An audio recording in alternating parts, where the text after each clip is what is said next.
Terus mau kamu apa? Mau buat hidup kamu lebih baik.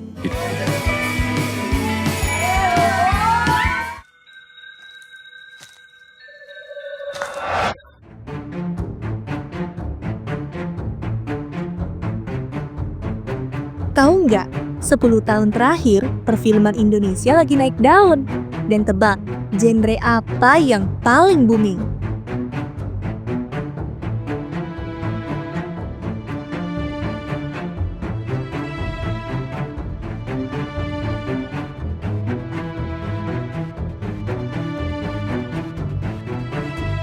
Ya, horor. Mulai dari horor klasik yang kembali ke layar, sampai tren horor yang viral langsung diangkat jadi film. Bahkan, selebgram dengan jutaan followers juga ikut meramaikan layar lebar, bikin film makin relate dengan anak muda. Tapi, di balik semua itu, ada sosok-sosok luar biasa. Penulis, sutradara, aktor, sampai produser, mereka konsisten berkarya dengan keyakinan bahwa film Indonesia bisa terus bersaing, bahkan jadi kebanggaan bangsa. 10 tahun, banyak tren silih berganti. Tapi, satu hal yang pasti, optimisme dan konsistensi. Merekalah yang jadi nyawa perfilman Indonesia.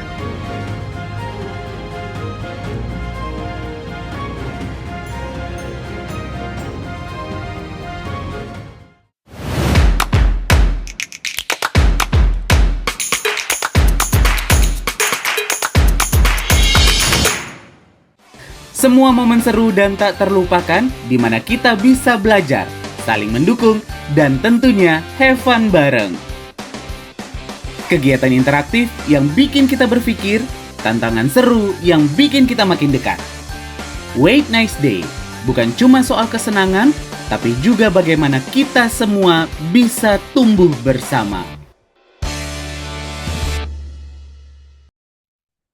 Halo, selamat malam teman-teman semua.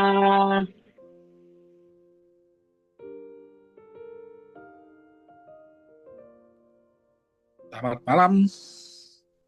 Halo, selamat malam, Nicers. Apa kabar kalian malam hari ini? Senang sekali Whiteness Day kembali menyapa teman-teman di ngobrol bareng Whiteness Day. Semoga malam hari ini semuanya dalam kondisi sehat, happy, dan juga sudah makan malam pastinya ya. Karena malam hari ini kita akan ngobrol tentang industri perfilman di Indonesia. Saya ingin menyapa dulu, ada Nurul, halo malam Nurul. Terus juga ada Poppy, ada Riki Rahmatsyah, ada Santi Rupawan, dan ada Septi Indah. Jadi Nicers, malam hari ini kita akan ngobrol tentang film bersama seorang praktisi, bisa dibilang praktisi, bisa dibilang sebagai pelaku juga, bisa dibilang juga sebagai produser juga, seperti itu. Nah, ngobrol bareng Whiteness Day malam hari ini, kita akan lebih dalam lagi, tapi sebelumnya kita akan memperkenalkan diri dulu kepada teman-teman, apa sih Whiteness Day itu ya. Jadi, teman-teman, Whiteness Day itu merupakan sebuah wadah ataupun sebuah komunitas yang kami bentuk sejak 2017. Nah, Whiteness Day itu kita bisa bilang sebagai movement, sebagai gerakan lah ya, untuk kepada teman-teman yang ingin mendapatkan hal lebih tentang ilmu, sharing pengetahuan, terus juga self-development, mengembangkan diri, seperti itu. Nah, Whiteness Day itu kita ambil dari filosofi analogi hari Rabu, teman-teman, Nicers. Jadi, Whiteness Day, White Nice Day, jadi menunggu hari baik. Supaya harapannya itu kita mempersiapkan diri untuk hal-hal yang baik di kedepannya dengan materi-materi ataupun kelas-kelas Zoom yang kita lakukan setiap hari Rabu. Lalu visi misi dari Whiteness Day itu apa sih? Jadi visi misinya kami itu, teman-teman ataupun Nicers, menjadi salah satu wadah pengembangan diri yang memiliki kekuatan dukungan komunitas internal. Nah, di sini teman-teman yang sudah registrasi akan kita masukkan dalam grup. Dalam grup itu kalian bisa dengan terbuka untuk berdiskusi dengan aturan-aturan tidak sara, tidak politik ya teman-teman, saling menghargai. Kemudian misinya adalah melakukan ataupun membuat pelatihan workshop dengan materi terkini dan sesuai dengan kebutuhan para audiens. Yang kedua adalah membuat pelatihan ataupun workshop yang dapat memberikan perubahan, tantangan, dan daya saing sehingga peserta Nicers dapat meraih hasil pelatihan secara optimal. Yang ketiga adalah menjadikan program pelatihan ataupun workshop sebagai basis networking bagi seluruh peserta ataupun Nicers. Jadi misi dan visinya ini sangat kami gaungkan karena ada pilar, ada pondasi yang kami bawa, yang selalu kami sertakan setiap kelas-kelas dari Whiteness Day lakukan. Yang pertama itu adalah change. Kami berharap dengan kelas-kelas ataupun workshop yang kami lakukan itu bisa memberikan perubahan, bisa berdampak pada Nicers yang ikut, termasuk ngobrol bareng Whiteness Day malam hari ini. Jadi insight-insight ataupun pengetahuan-pengetahuan yang mungkin kita belum tahu, kita jadi lebih tahu gitu kan.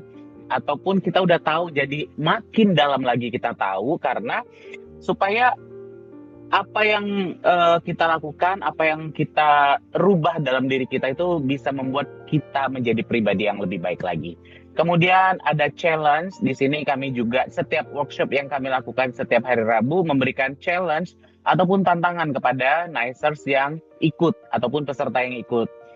Tujuannya adalah supaya kita bisa mengukur pribadi ataupun kemampuan ataupun knowledge kita yang mengikuti kelas, menjadi tahu, kita lebih menantang diri kita sejauh mana kita bisa mampu untuk menjadi pribadi yang lebih baik lagi dan resourceful.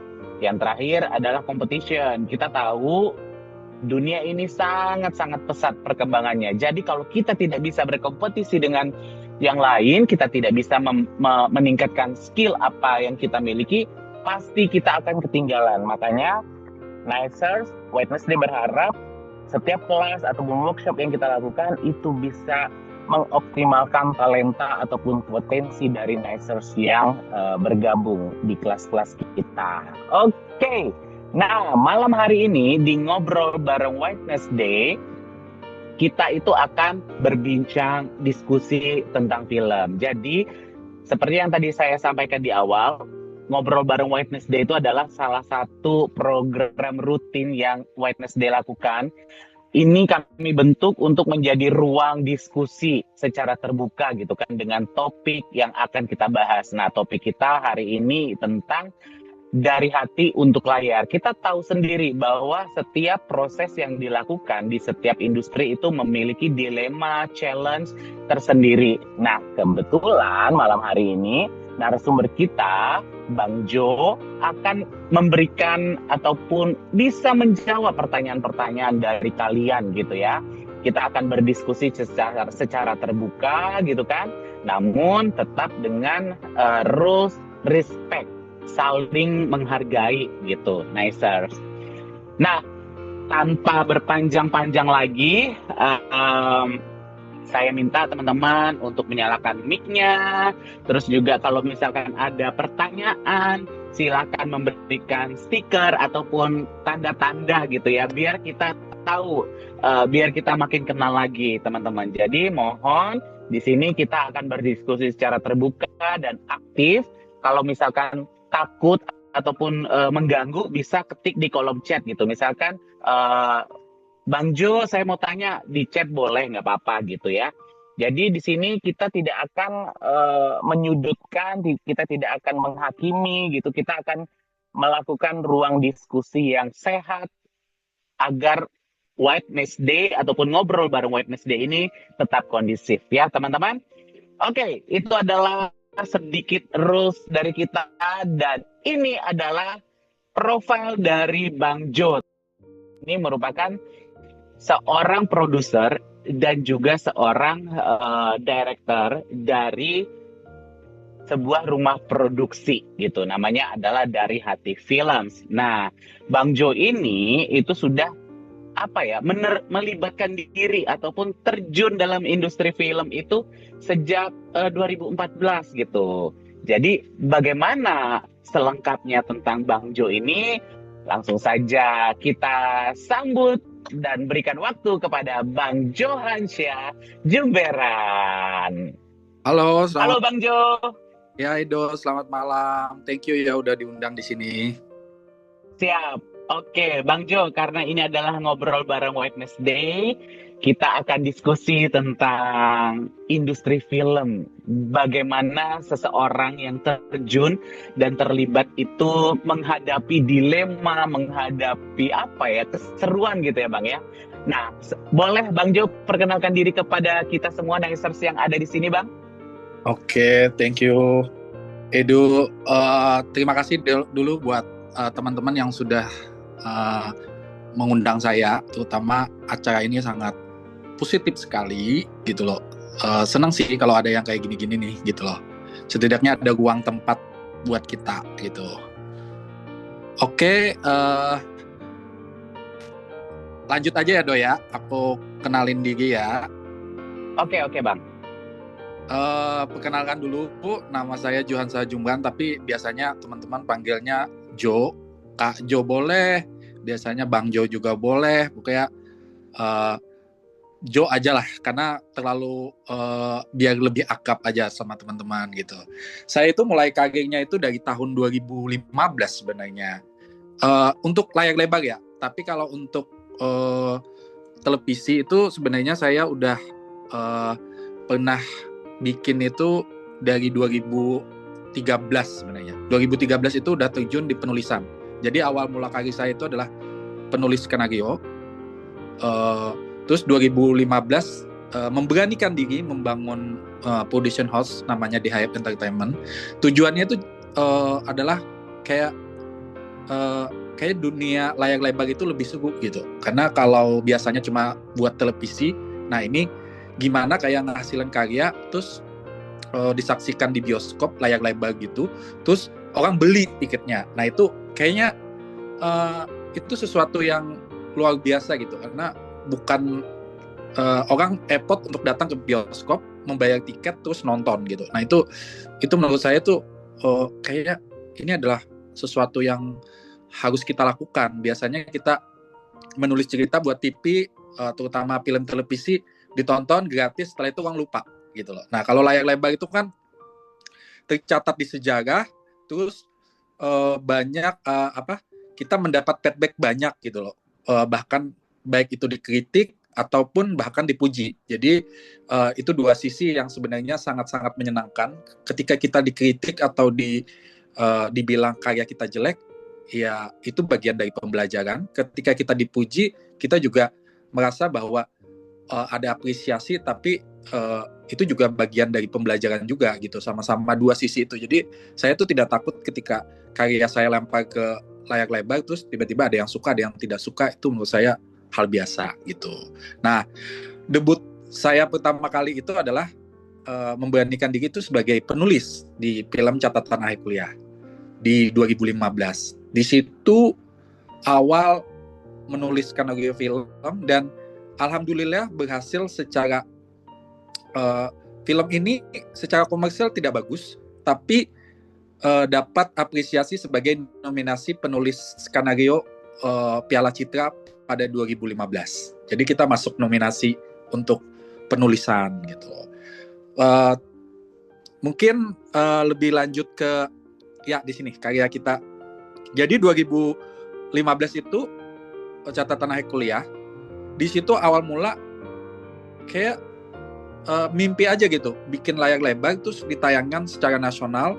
Terus tiba-tiba dengan minimnya pengalaman kita berhasil menayangkan film itu aja udah sebuah kesuksesan sebenarnya. Karena saya yakin membuat film itu kan butuh teamwork yang sangat luar biasa dan biaya juga yang luar biasa. Tapi akhirnya kita bisa menyuguhkan itu ke sebuah bioskop dan tayang secara nasional. Menurut saya itu udah pencapaian buat kami, karena background saya itu nggak pernah sekolah film, tidak pernah maksudnya terjun ke industri ini langsung, itu nggak pernah gitu. Jadi hanya otodidak, dengan belajar sana sini secara langsung, akhirnya bisa menghasilkan karya yang bisa disaksikan. Memang tantangannya adalah pada saat itu adalah kita PH, karena PH bagu, jadi kita dapat apalagi komersial tidak dapat, itu kita mengalami kerugian yang luar biasa. Sebenarnya saat itu pun kita berpikir apakah ini kita bisa lanjut ke film berikutnya, karena memang kita itu bukan modal yang dibiayain orang lain, tapi ini modal sendiri. Dan pada saat itu karena tidak laku secara pasar, tapi apresiasi secara penghargaan kita cukup puas ya, karena masuk nominasi menurut saya itu adalah tidak gampang, dengan bersaing dengan ratusan film pada tahun itu, tapi masuk nominasi itu juga sebuah pencapaian. Nah, karena itu tidak sukses, kita berpikir belum tentu kita akan bisa produksi lagi yang lanjutnya. Tapi ternyata sampai berjalannya waktu, kita berhasil untuk saat ini kita sudah produksi hampir 10 film. Dan pencapaian terbesar kami adalah pada saat sebenarnya kita punya seperti tangga ya. Maksudnya pencapaian dari yang catatan akhir kuliah, terus pada 2017 karena kita mungkin tidak produksi pada 2016, kita ada The Coca-Cola Chance. Terus pada setelah itu kita 2018 kita ada Love Reborn. Terus terhalang COVID, karena COVID cukup panjang, baru kita menayangkan lagi pada tahun 2022 Iblis Dalam Kandungan, dan ini adalah pencapaian pertama kali angka kami penonton hampir 500.000 penonton. Terus baru setelah itu Iblis Dalam Kandungan 1 kita bikin film mungkin ketagihan. Jadi kalau ditanya di hype itu apakah kok filmnya horor terus ya? Karena pada saat pertama kali kami mendapat uang yang cukup lumayan itu di Iblis Dalam Kandungan.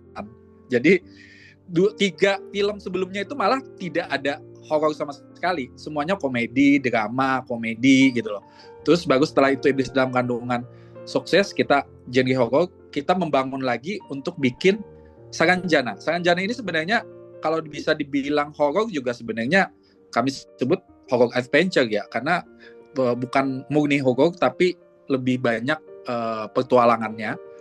Nah, di sini kita mencapai kesuksesan karena penonton kami mencapai 1,2 juta penonton di seluruh Indonesia gitu.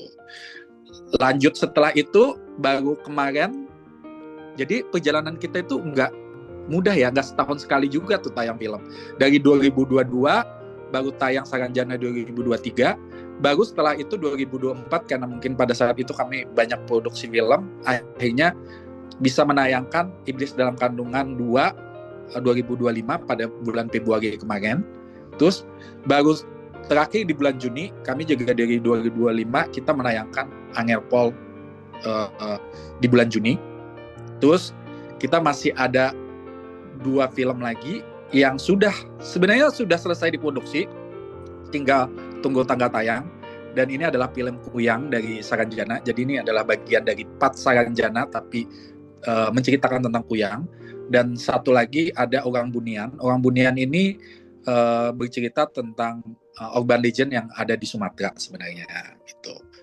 Sekilas itu sih sebenarnya kenapa terjun di dunia film. Kalau ditanya, pertama karena saya suka nonton film.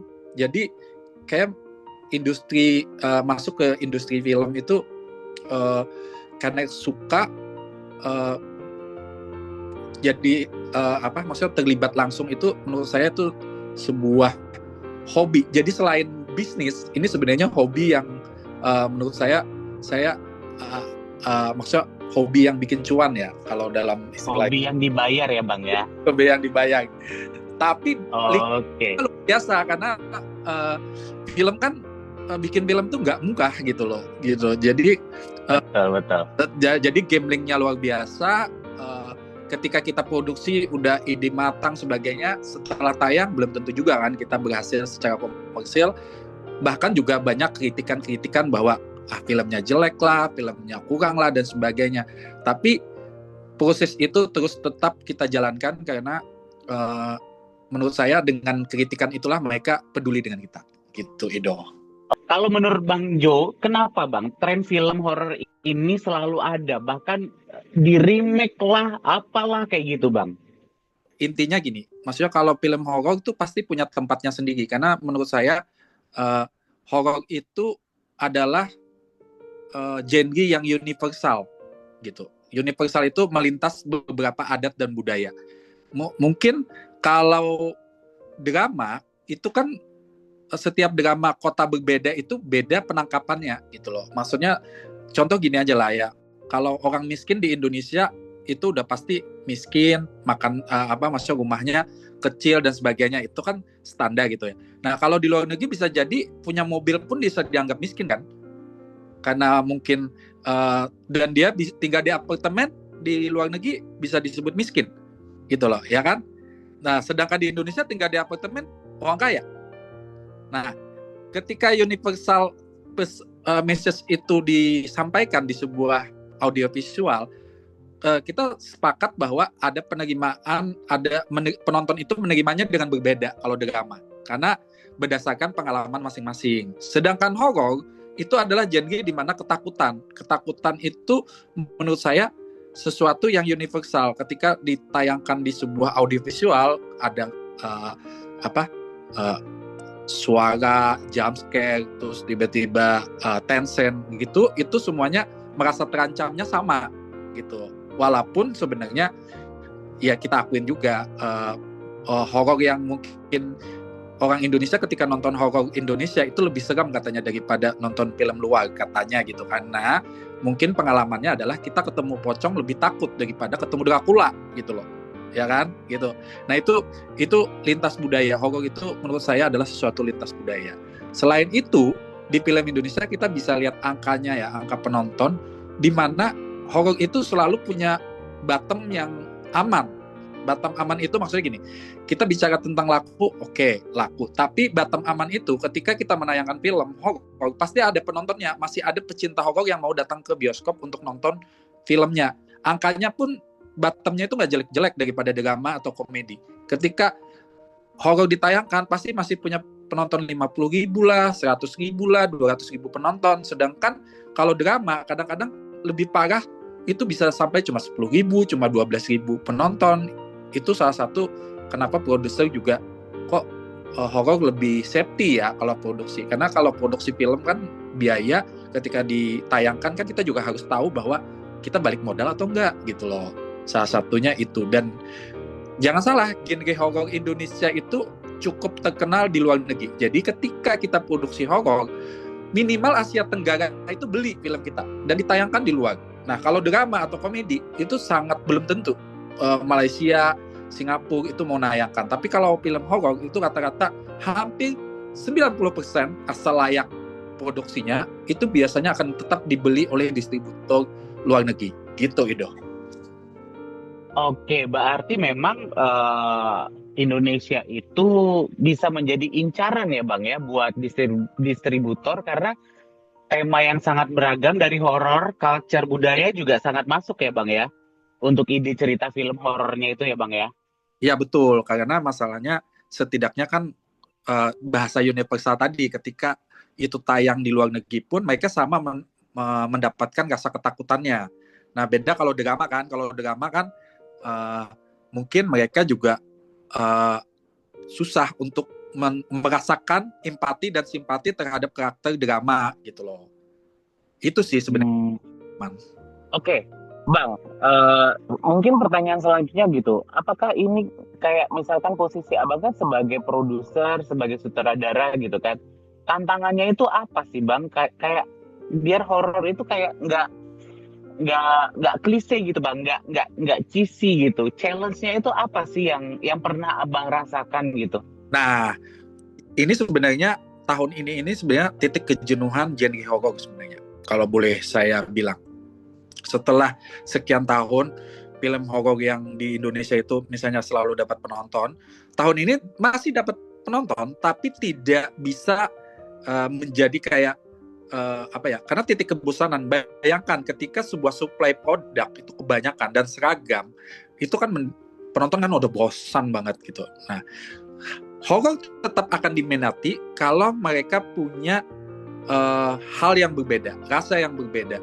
Ketika kita, terutama dari DHF, kami sebenarnya selalu menyuguhkan setiap horor yang kami suguhkan pasti akan selalu berbeda, terutama latar belakang yang berbeda. Contohnya seperti Saranjana itu budaya Kalimantan yang kita tonjolkan, yang hal baru menurut saya karena tidak banyak yang tahu tentang budaya Kalimantan. Akhirnya itu menjadi sesuatu pilihan ketika banyak gempuran budaya-budaya Sunda, budaya Jawa gitu loh yang masuk menjadi latar belakang horor. Dan budaya Kalimantan menurut saya sangat sedikit sekali di explore dan itu sangat banyak padahal kekayaannya. Dan satu lagi orang Bunian itu adalah melatar belakang Padang, Sumatera Barat gitu loh. Jadi ini juga salah satu menurut saya yang biasanya Sumatera Barat jarang banget Sumatera Barat itu jarang kan genrenya horor gitu, terutama Padang ya. Biasanya kalau Padang kalau nggak komedi terus cerita kayak Siti Nurbaya, cerita ya mungkin kayak lebih banyak karena kita tahu Padang itu banyak karya sastra-sastra yang ngangkat cerita-cerita Padang gitu. Dan itu sebenarnya memang sangat populer seperti kayak tenggelamnya kapal Pandaruek gitu. Itu kan latarnya Padang gitu. Nah, kali ini di Orang Bunian kami membawa malah urban legend-nya tentang orang Bunian yang mungkin sangat terkenal di Padang. Nah, ini juga salah satu pembaharuan. Jadi selain nonton horor, kita juga dapat insight kayak latar budaya yang menurut saya sangat berbeda di film Indonesia. Itu sih. Dan tantangan untuk kreator film horor di Indonesia, menurut saya kalian harus bisa menunjukkan sesuatu yang berbeda setiap karyanya. Jangan hanya itu-itu aja, jangan jump scare-nya aja yang dibanyakin, tapi inti ceritanya nggak ada. Karena menurut saya film itu tetap, ketika lo nonton film, lo harus bisa mendapat cerita dari awal sampai akhir. Setidaknya penonton itu tidak akan bertanya lagi tadi film apa ya gitu. Kalau lo hanya menonjolkan kagetnya doang, tapi nggak bisa bercerita, menurut saya itu adalah kegagalan sebuah film sih gitu. Oke, berarti memang urban legend, cerita di masyarakat itu menjadi topik yang selalu seksi ya Bang ya untuk diangkat ke dunia film ya Bang ya. Betul, tapi jangan asal viral doang. Karena yang jadi masalah, yang jadi asal viral itu yang yang menurut saya akan jadi membosankan sebenarnya.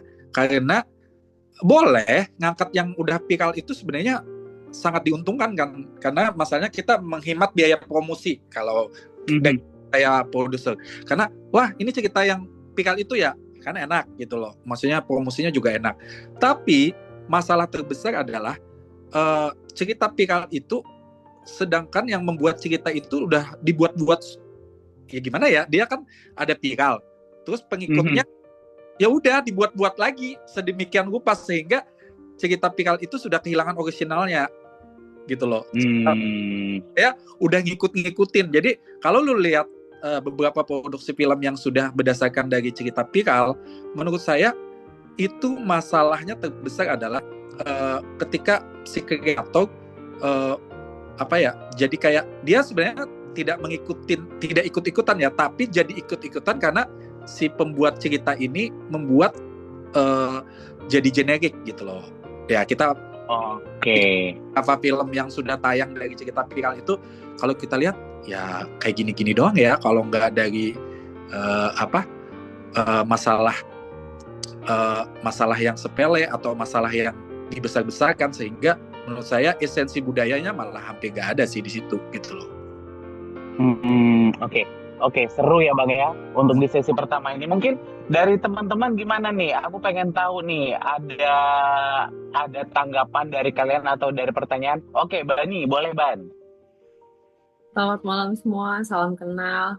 Bang, kalau tadi aku lihat, kan Abang di DHF ya, kebanyakan kan horor kan Bang.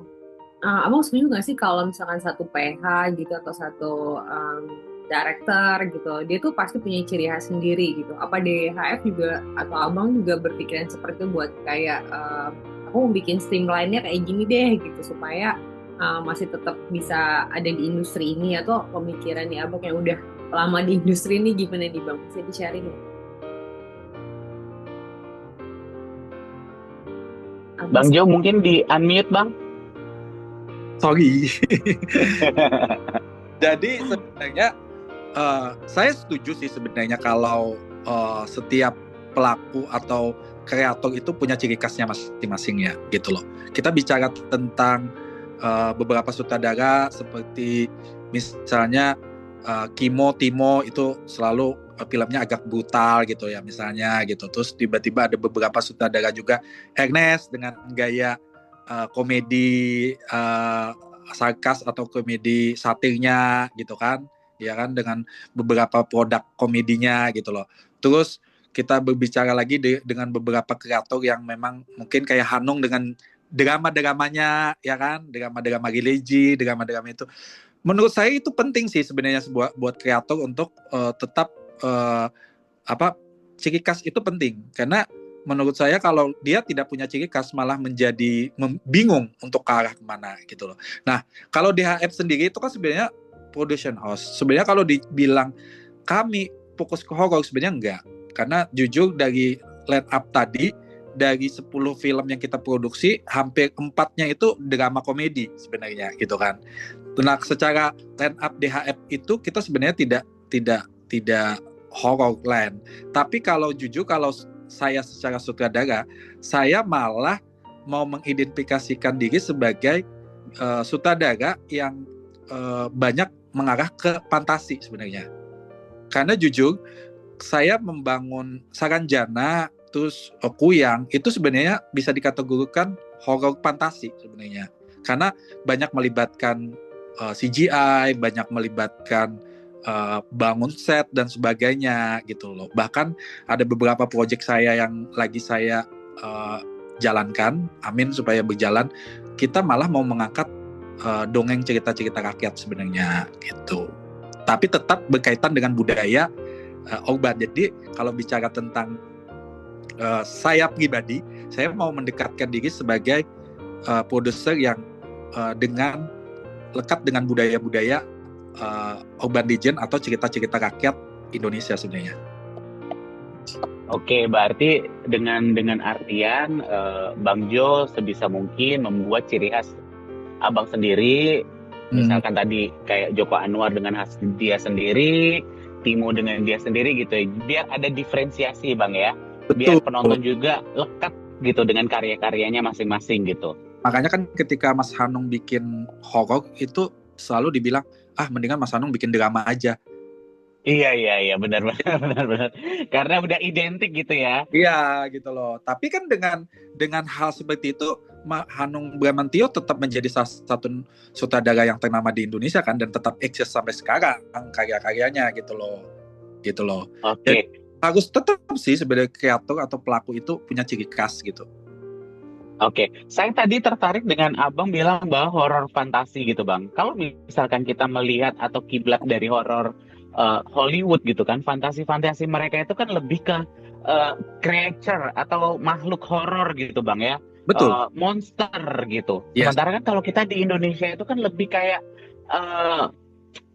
makhluk yang tak terlihat gitu Bang. Betul. Nah, dari Abang sendiri itu kayak adjustment atau penyesuaian fantasi horornya itu kayak gimana sih Bang? Misalkan kayak Saranjana, itu kan omongan masyarakat gitu, ada Saranjana nih kota gaib gitu. Abang mengimajinasikannya terus mewujudkannya dalam sebuah film itu kayak gimana tuh Bang? Sebenarnya banyak ya. Sebenarnya kalau saya sebutkan apa horor fantasi karena melibatkan dengan pembuatan makhluk-makhluk yang memang berdasarkan urban legend yang ada gitu loh.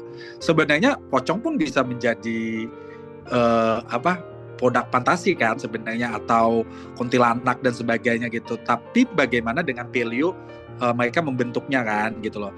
Nah kebetulan kalau saya itu Saranjana itu memang punya timeline tentang urban legend yang ada di Kalimantan gitu loh. Nah terutama kayak kemarin produksi Kuyang itu kami sebut sebenarnya kayak fantasi. Kenapa disebut fantasi? Karena membentuk kreat Kuyang. Nah, kita bicara tentang Kuyang itu sama seperti kayak manusia serigala. Karena dia bukan hantu kan. Dia adalah orang manusia yang berubah menjadi serigala. Atau, kan itu kan fantasi kategorinya. Manusia serigala itu kan. maksudnya manusia berubah jadi serigala gitu. Nah sama dengan kuyang ini kan juga sebenarnya kan manusia yang punya ilmu sehingga menjadi kuyang. Nah ini kan sebenarnya kami mengkreat produk fantasinya gitu. Bahkan Saranjana sendiri itu kan bisa menggabungkan antara science fiction itu kita sebut fantasi juga sih sebenarnya kan. Maksudnya kota gaibnya, bagaimana membentuk kota gaibnya. Nah itu kita gambarkan, itu sebenarnya horor fantasi yang kita bangun. Dan di Kuyang pun kita juga ada mendesain hantu banyu. Nah hantu banyu itu butuh CGI yang luar biasa. Ketika kami mendeskripsikan itu kan kategorinya fantasi juga gitu loh, Do. Jadi kita banyak melibatkan CGI yang cukup lumayan sulit dan ribet gitu. Itu sih. Nah, makanya saya pengen kalau orang melihat timeline produksi saya, Mas Jo setelah bikin Saranjana itu bikin film horornya kayak gimana? Saya sih berharap ketika orang nonton karya-karya saya mereka sadar bahwa Mas Jo itu alirannya itu sebenarnya horor ke arah horor fantasi sih sebenarnya gitu. Oke. Nah, gimana nih Nicers? Ada hal yang perlu kalian dalamin lagi, kalian kepoin lagi? Coba saya ingin menyapa Nurul. Halo Nurul.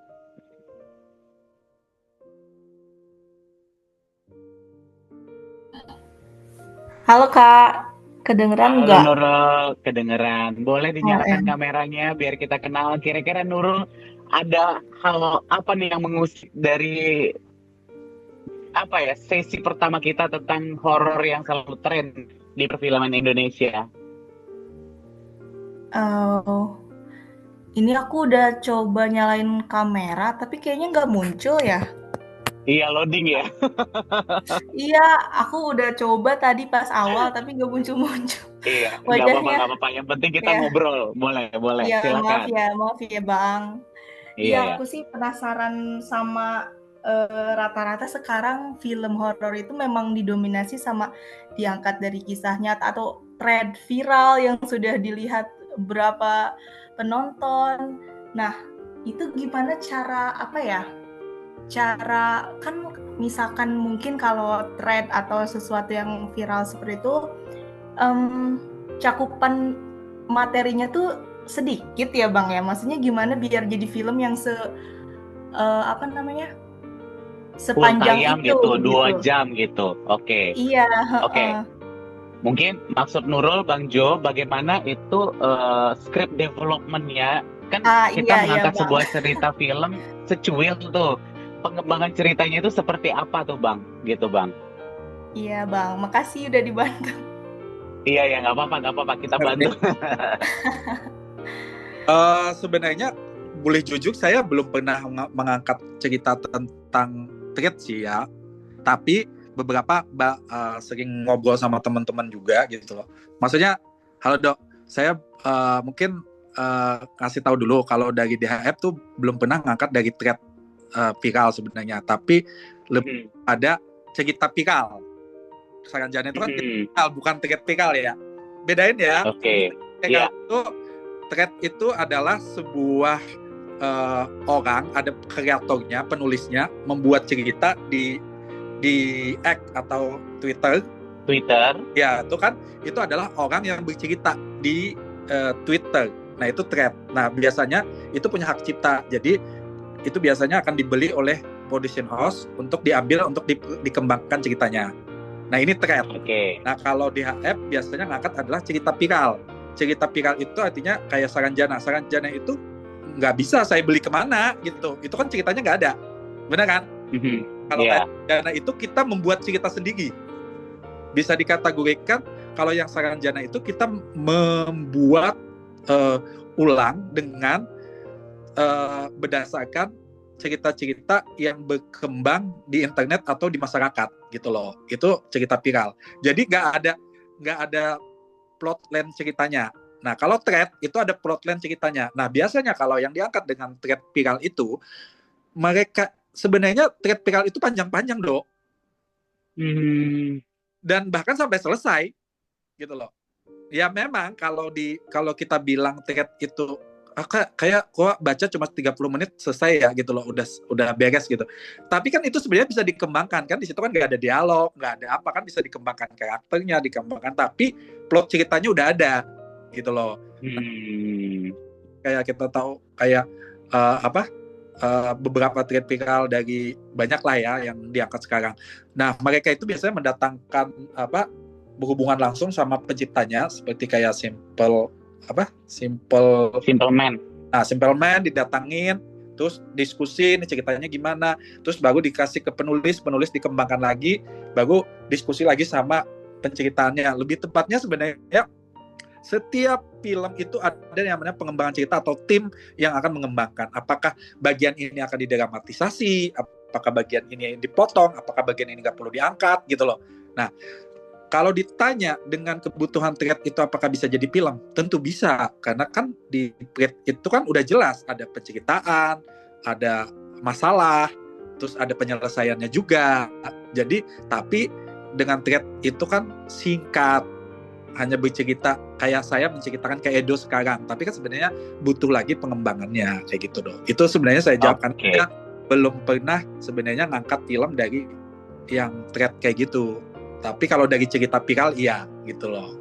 Oke, berarti Nurul jawabannya adalah untuk sebuah cerita thread itu pasti akan bisa di-develop lagi, dikembangkan lagi, karena pada umumnya memang produksi sebuah film itu ada tim skenario, penulis cerita, gagasan cerita, itu mereka akan duduk bersama untuk menghasilkan skenario yang final dan akhirnya masuk dalam proses syuting seperti itu.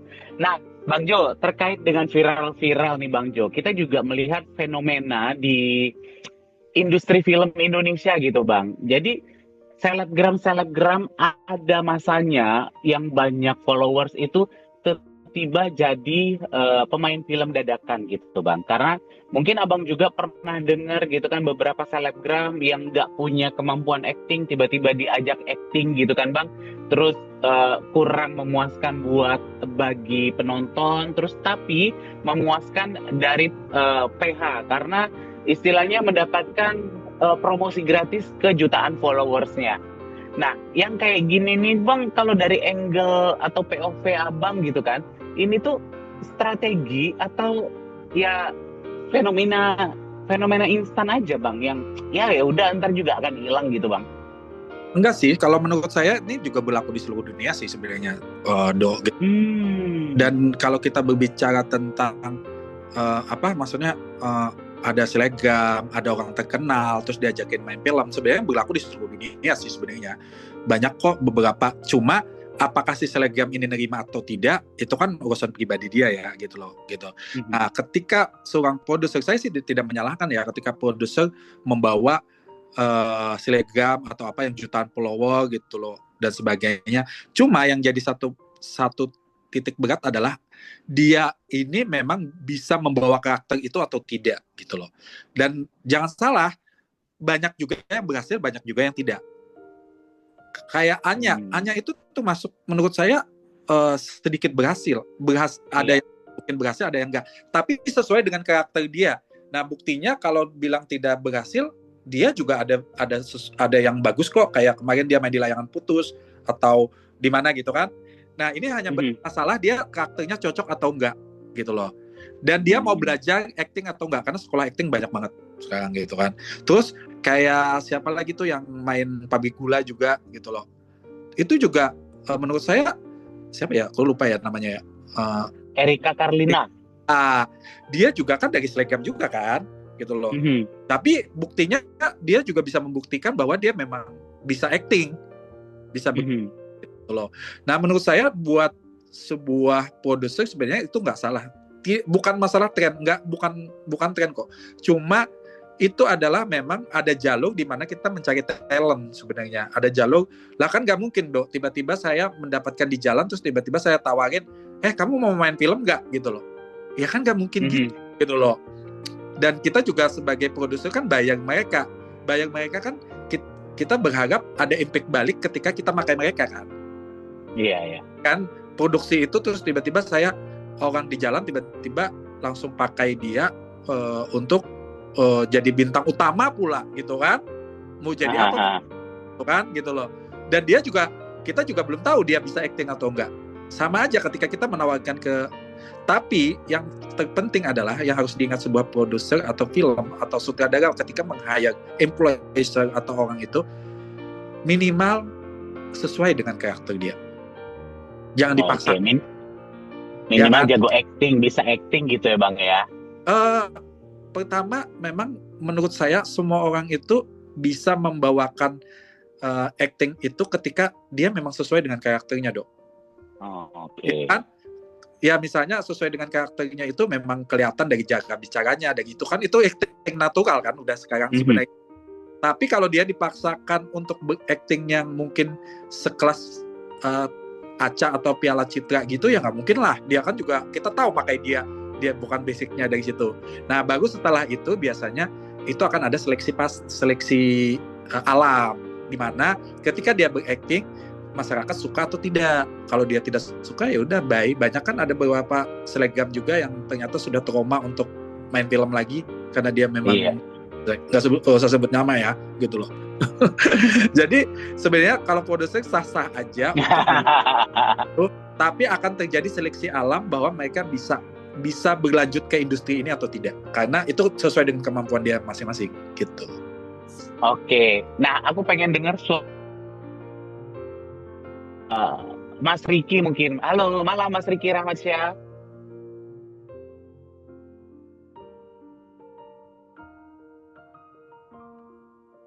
Mas Riki.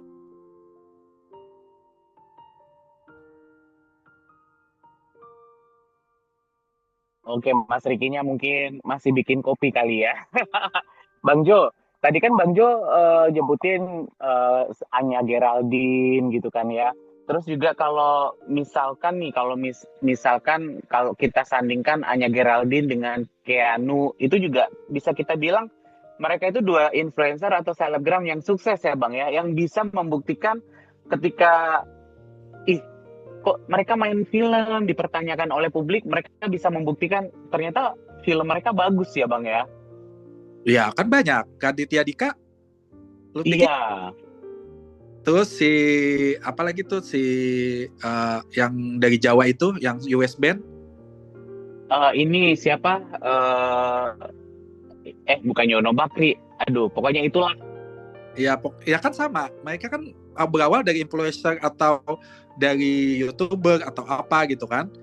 Iya, benar.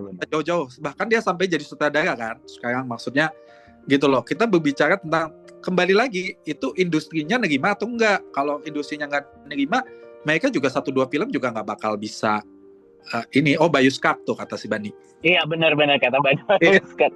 Juga kan waktu film dia kan awalnya juga dari YouTuber kan gitu loh. Iya. Jadi benar. Sebenarnya ya jangan lu bicara yang cantiknya aja dong, jangan hanya sama Erikanya doang, ada orang-orang biasanya juga gitu loh. Intinya ya menurut saya celah-celah itu bisa nggak masalah, tapi dibuktikan nanti seleksi alamnya gitu loh. Oke. Makanya film dari mana aja gitu loh. Betul. Berarti ini kan kalau misalkan penjelasan dari Abang ini kan berarti menjadi dinamika dilema industri film ya Bang ya. Dalam artian antara idealisme atau kapitalisme seorang ataupun sebuah PH di situ sangat diuji ya Bang ya. Bagaimana ya kayak misalkan kita KKN itu kan cerita KKN itu kan sangat kapitalis kan. Udah dibaca jutaan tweet, diproduksi ternyata meledak juga gitu Bang. Ini menurut Abang tren-tren seperti ini apakah akan menjadi enceng gondok untuk penjaga keseimbangan di industri film atau gimana Bang?